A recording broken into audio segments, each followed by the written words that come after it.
तो बच्चों इस वीडियो में डिस्कस करेंगे class 7 subject social science annual exam 2024-25 morning shift के पेपर को विद कंप्लीट सॉल्यूशन, जो कि मोस्ट इम्पॉर्टेंट है आपके फाइनल एग्ज़ाम के लिए। तो ध्यान से देख लो, प्रैक्टिस कर लो। सबसे इम्पोर्टेंट, अभी तक मॉर्निंग इवनिंग के जितने पेपर हुए हैं सभी के सॉल्यूशन अपलोड हैं। कमेंट में प्लेलिस्ट की लिंक मिलेगी, ऑल क्लास देख सकते हैं, अपने स्कोर चेक कर सकते हैं। तो कर लेना, सीधा आ जाओ क्वेश्चन पर। क्वेश्चन है मोस्ट इंपॉर्टेंट, तो ध्यान से देखो। ओके, ध्यान से देखो, कंप्लीट पेपर के आंसर को डिस्कस करेंगे इसी वीडियो में, ठीक है। ध्यान से देखो, सबसे पहले हिंदी में देखो, फिर इंग्लिश में, ठीक है।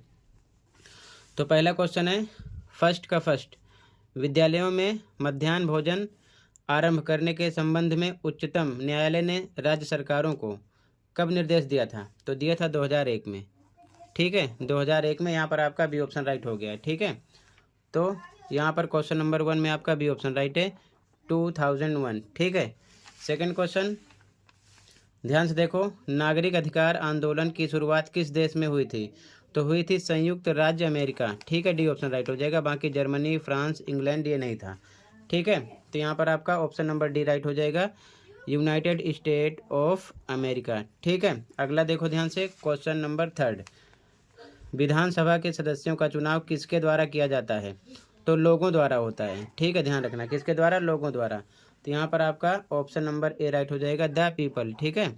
ऑप्शन नंबर ए राइट हो जाएगा। अगला क्वेश्चन देखो ध्यान से, क्वेश्चन नंबर फर्स्ट का 4, क्वेश्चन नंबर 4 है बच्चों, मान लीजिए कि आपके राज्य में 200 विधानसभा सीटें हैं, तो बहुमत पाने के लिए किसी राजनीतिक दल को विधानसभा में कितनी सीटें जीतने की आवश्यकता है?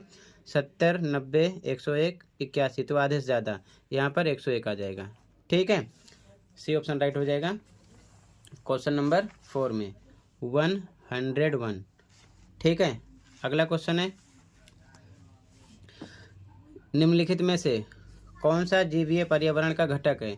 तो भूमि, कोयला, हीरा, पशु। तो यहाँ पर पशु हो जाएगा, ये जीवीय है, ठीक है। बाकी तीनों नहीं है, भूमि, कोयला, हीरा ये नहीं है, ठीक है। तो यहाँ पर हो जाएगा ऑप्शन नंबर डी, एनिमल्स, ठीक है। क्वेश्चन नंबर 5 में। अगला क्वेश्चन देखो, अगला क्वेश्चन है, उड़ीसा स्थित है कहाँ पर? तो ये भारत के पूर्वी तट पर स्थित है, ठीक है। अच्छे से पढ़ लेना, भारत के पूर्वी तट पर, ठीक है।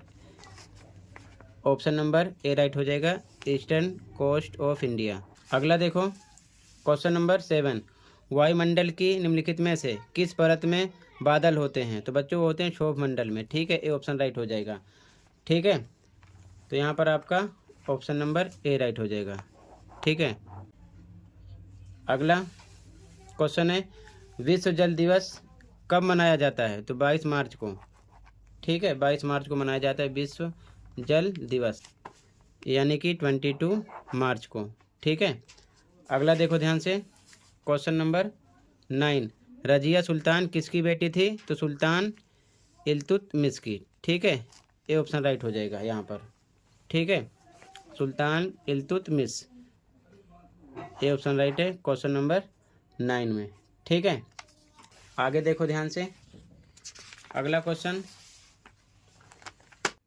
नंबर 10, इब्न बतूता का संबंध निम्न में से किस देश से है? स्पेन से नहीं है, इटली से नहीं है, फ्रांस से नहीं है, मोरक्को से है, ठीक है। डी ऑप्शन हो जाएगा, ठीक है, मोरक्को।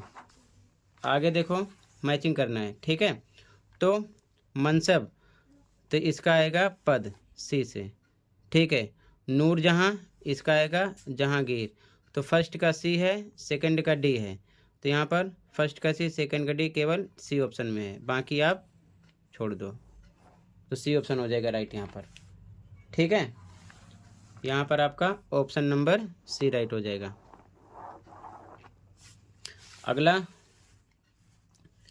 अगला क्वेश्चन 12, साहित्य लहरी की रचना किसने की थी? तो सूरदास ने की थी, ठीक है। सूरदास ने, यहाँ पर आपका ए ऑप्शन हो जाएगा सूरदास, ठीक है। अगला क्वेश्चन देखो ध्यान से, अगला क्वेश्चन है, स्वर्ण मंदिर को किस नाम से भी जाना जाता है? तो हरमंदिर साहब, ठीक है। डी ऑप्शन राइट हो जाएगा, अच्छे से आप पढ़ लेना, ठीक है। यहाँ पर आपका ऑप्शन नंबर डी राइट हो जाएगा, हरमंदिर साहब, ठीक है। क्लियर है, ऑप्शन नंबर डी राइट हो जाएगा। अगला देखो क्वेश्चन, फिर से मिलान करना है, तो इसे आप मैचिंग में पढ़े होगे। सूबेदार, तो सूबेदार क्या था? एक उच्च कुलीन सी से था, ठीक है। उसके बाद में फौजदार, तो ये था एक मुगल सैन्य कमांडर, ठीक है, डी ऑप्शन था। तो फर्स्ट में सी, सेकंड में डी, केवल सी ऑप्शन में है, यही आपका आंसर हो गया, ठीक है।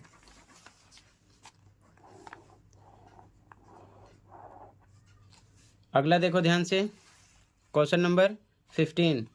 सिखों द्वारा स्थापित की गई राखी व्यवस्था के अंतर्गत किसानों को संरक्षण देने के बदले उनकी उपज का कितना प्रतिशत भाग लिया जाता था? तो 20%, ठीक है, उपज का 20%, सी ऑप्शन राइट हो जाएगा, ठीक है। यहाँ पर ऑप्शन नंबर सी राइट हो जाएगा, 20% ऑफ द प्रोड्यूस, ठीक है, यहाँ पर आपका सी ऑप्शन राइट हो जाएगा। यहाँ तक क्लियर है? कोई डाउट होगा तो बताना, ठीक है। ध्यान से देखो आगे। अब यहाँ से आपके क्वेश्चन आंसर स्टार्ट हो रहे हैं, ठीक है। तो पहले क्वेश्चन देख लो ध्यान से सभी, ठीक है। क्वेश्चन के बाद में डायरेक्ट इसका मैं कंप्लीट आंसर डिस्कस कर दूंगा, ये आंसर है, ठीक है। तो एक साथ आप देख लेना और तैयार कर लेना, ठीक है। तो सबसे पहले आप क्वेश्चन को देख लो, फिर कंप्लीट पेपर के आंसर को इसी वीडियो में डिस्कस करेंगे, ठीक है। ध्यान से देखो, सेकंड क्वेश्चन था पड़ोस की दुकानें हमारे लिए किस प्रकार उपयोगी हैं, ठीक है। तो इसका आंसर देखो ध्यान से, सबसे पहले यहाँ पर मेंशन किया गया है कि दुकानें घर के पास होती हैं, दूसरा वो उधार भी दे देते हैं, ठीक है, इसलिए क्या हैं, उपयोगी हैं, ठीक है। तो 2 का आंसर हो गया। 3 क्वेश्चन है थोक विक्रेताओं से ग्राहकों के हाथों तक सामान कैसे पहुंचता है? तो इसका आंसर है थोक विक्रेता से छोटे दुकानदार तथा दुकानदार से ग्राहक, इस प्रकार कहाँ पहुंचता है, सामान हाथों तक पहुंचता है, ठीक है। क्वेश्चन 4 वायुदाब क्या है? तो इसका आंसर देखो, वायुदाब क्या है? पृथ्वी की सतह पर वायु के भार द्वारा लगाया गया दाब वायुदाब होता है, ठीक है, इसका आंसर है। अथवा वाला क्वेश्चन है नमी वाले दिनों में गीले कपड़ों को सूखने में अधिक समय क्यों लगता है? तो आंसर देखो, वायु कम गर्म होती है और उसकी जलवाष्प धारण करने की क्षमता कम होती है, इसीलिए, ठीक है, इसका आंसर है। अगला देखो, अगला क्वेश्चन है मनसबदार कौन थे? मनसबदार कौन थे 5वें का? तो आंसर है मुगलों की सेवा में आने वाले नौकरशाह को मनसबदार कहा जाता था, ठीक है, इसका आंसर है। अगला अथवा वाला है औरंगजेब के शासनकाल में किसानों को अत्यधिक कष्ट क्यों सहना पड़ा? तो इसका आंसर देखो, आंसर है थोड़े समय तक जागीर रहने से राजस्व की ज़्यादा वसूली, औरंगजेब का मनसबदारों पर नियंत्रण में कमी, ये इसका आंसर है, ठीक है। अगला देखो, सेक्शन गा स्टार्ट हो गया है। तो 6 का पहला ए, स्थलमंडल, जलमंडल और वायुमंडल की व्याख्या कीजिए। तो तीनों के बारे में लिखना था, ठीक है। तो यहाँ पर इसका आंसर है स्थलमंडल पृथ्वी की सबसे बाहरी परत को स्थलमंडल कहते हैं। जलमंडल में पृथ्वी का जल से ढका हुआ भाग जलमंडल कहलाता है। पृथ्वी के लगभग 75% भाग पर जल है, जल भूमिगत रूप में भी पाया जाता है। फिर वायुमंडल पृथ्वी के चारों तरफ पाया जाने वाला वायु का आवरण वायुमंडल कहलाता है, ठीक है, ये इसका आंसर हो गया है, ठीक है। अगला अथवा वाला मनुष्य पर्यावरण के उपयोग और परिवर्तन के नए तरीके सीखते हैं, कैसे? तो ध्यान से देखो, इसका आंसर अथवा वाले का आंसर है मानव अपने पर्यावरण के साथ पारस्परिक क्रिया कर परिवर्तित करता है। दूसरा पॉइंट मानव की समय के साथ आवश्यकताओं का बढ़ना। तीसरा पॉइंट मानव द्वारा पर्यावरण के उपयोग और परिवर्तन के नए तरीकों का सीखना, ठीक है, ये इसका आंसर है। 3 पॉइंट इसके हो गए हैं, ठीक है। अगला क्वेश्चन है अकबर द्वारा अपने शासनकाल के दौरान शुरू किए गए 3 प्रशासनिक सुधारों का वर्णन कीजिए। तो ध्यान से देखो, इसका आंसर पहला था जागीरों का सावधानीपूर्वक आकलन जिससे राजस्व मनसबदार के वेतन के बराबर हो, ठीक है। अगला दूसरा पॉइंट अकबर के शासनकाल में कृषि की पैदावार, कीमतों और कृषि भूमि का सर्वेक्षण कर प्रत्येक फसल पर नगद के रूप में कर निश्चित कर दिया गया। अगला पॉइंट है हारने वाले राजाओं के साथ सम्मानीय व्यवहार जिससे संतुलन बना रहे, ठीक है, ये 3 पॉइंट थे इसके। अगला अथवा वाला औरंगजेब के शासन के बाद मुगल साम्राज्य के पतन के 3 कारणों की चर्चा कीजिए। तो इसका आंसर देखो ध्यान से, यहाँ पर है पहला पॉइंट मनसबदारों की छोटी संख्या, दूसरा किसानों और शिल्पकारों पर करों का बोझ, तीसरा पॉइंट विभिन्न क्षेत्रों में सम्राट के सेवक स्वयं ही सत्ता के शक्तिशाली केंद्र बनने लगे, चौथा पॉइंट है कई नए राजनीतिक वंशों का उदय हुआ, ठीक है, कोई 3 लिखने थे इनमें से। अगला देखो ध्यान से 8वां पर्यावरण क्या है? पर्यावरण के विभिन्न घटकों को समझाइए, ठीक है।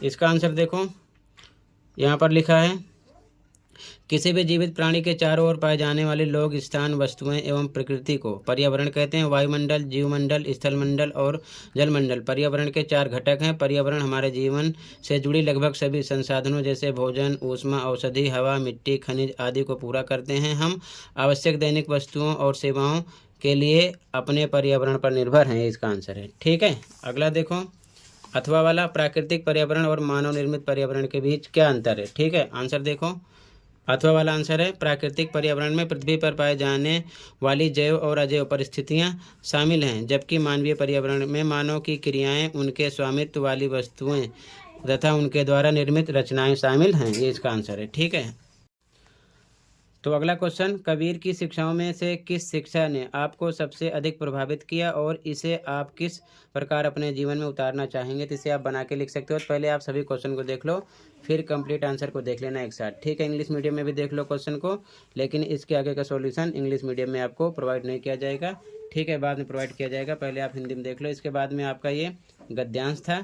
ठीक है, गद्यांश को पढ़ लो अच्छे से, डायरेक्ट अभी आंसर आप देख लेना, फिर उसके बाद में तैयार कर लेना। और ये गद्यांश यानी कि पैराग्राफ इंग्लिश मीडियम में है। ठीक है, ध्यान से देख लो, इनके आंसर इसी में से पढ़कर देने होते हैं। ठीक है, ये अगले क्वेश्चन का गद्यांश है और फिर से 13 क्वेश्चन का गद्यांश है। 3 गद्यांश आपको मिलेंगे। ठीक है, इसी प्रकार आंसर उसी में से ढूंढना होगा। अगर आंसर नहीं मिलते हैं तो बनाकर लिखना होता है, ये चीज़ ध्यान में रखना। ठीक है, और इसके बाद में गद्यांश के बाद में ये आपका लास्ट का क्वेश्चन है। ठीक है, मानचित्र वाला, ध्यान से देख लो, फिर कंप्लीट पेपर के आंसर को देख लेना। ठीक है, तो अब सॉल्यूशन देख लो, क्वेश्चन कंप्लीट हो गया। ठीक है, सॉल्यूशन देखो ध्यान से, कंप्लीट पेपर का सॉल्यूशन स्टार्टिंग से देख लो।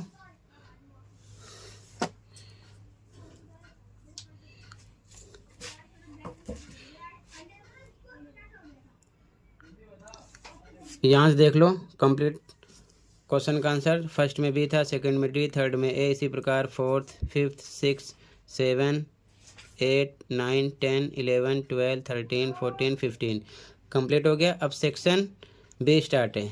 सेकंड का आंसर, थर्ड का आंसर, 4th में ए, बी का आंसर, 5th में ए, बी का आंसर, 6 में ए का आंसर। ठीक है, 6 में बी का आंसर, 7 में ए का आंसर, 7 में ए का आंसर, 7 में ये बी का आंसर है। ठीक है, उसके बाद में 8 में ए का आंसर है, उसके बाद में 8 में बी का आंसर है। 9 वाला आंसर आपको खुद करना है, अपने आप बना के लिख सकते हो। 10 में 10.1 का आंसर, 10.2, 10.3 का फर्स्ट सेकंड, इसी प्रकार देखते चलो। 11 में 11.1, 11.2, 11.3 में आंसर उनके हैं। ठीक है, 12.1 का आंसर है, 12 में 12.2 का आंसर, 12.3 का आंसर, 13 में 13.1 का आंसर, 13.2 का आंसर, 13.3 का आंसर। ठीक है, 14 में फर्स्ट का answer, second, third, fourth, 5th, 6th ये आंसर हैं। ठीक है, आगे फिर ये मैप का आंसर है। ठीक है, इसके बाद में ये भी मैप का आंसर है, ध्यान से देख लो। ठीक है, तो टोटल बच्चों ये कंप्लीट हो गया। अच्छे से प्रैक्टिस कर लो कंप्लीट पेपर। सबसे इम्पोर्टेंट इस सेशन का सैम्पल पेपर अपलोड है, उसकी प्रैक्टिस कर लेना, उसमें से भी कुछ क्वेश्चन आएंगे। ठीक है, तो अच्छे से उसकी प्रैक्टिस कर लेना। सॉल्यूशन अपलोड है, खासकर सभी MCQ क्वेश्चन की। ठीक है, तो कर लेना। लास्ट ईयर का अगर आपको मिड टर्म पेपर देखना है, इस सेशन का मिड टर्म पेपर देखना है, तो उसकी प्रैक्टिस कर लेना। क्वेश्चन पेपर भी सॉल्यूशन अपलोड है, देखकर प्रैक्टिस कर लेना। काफ़ी क्वेश्चन मिड टर्म पेपर से भी आ सकते हैं, क्योंकि फुल सिलेबस आएगा। तो मिड टर्म पेपर से, एनुअल पेपर से, लास्ट ईयर के इस सेशन के और प्रैक्टिस पेपर से, लास्ट ईयर के एनुअल प्रैक्टिस पेपर से काफ़ी क्वेश्चन मिलेंगे आपको, वहीं से आपका पेपर बनेगा। तो सभी की तैयारी कर लेना, सभी चीज़ें चैनल पर मिल जाएंगी, देखकर प्रैक्टिस कर लेना। ठीक है, कहीं पर कोई डाउट है कमेंट कर सकते हो। मिलते हैं अगली वीडियो में। Thank you for watching.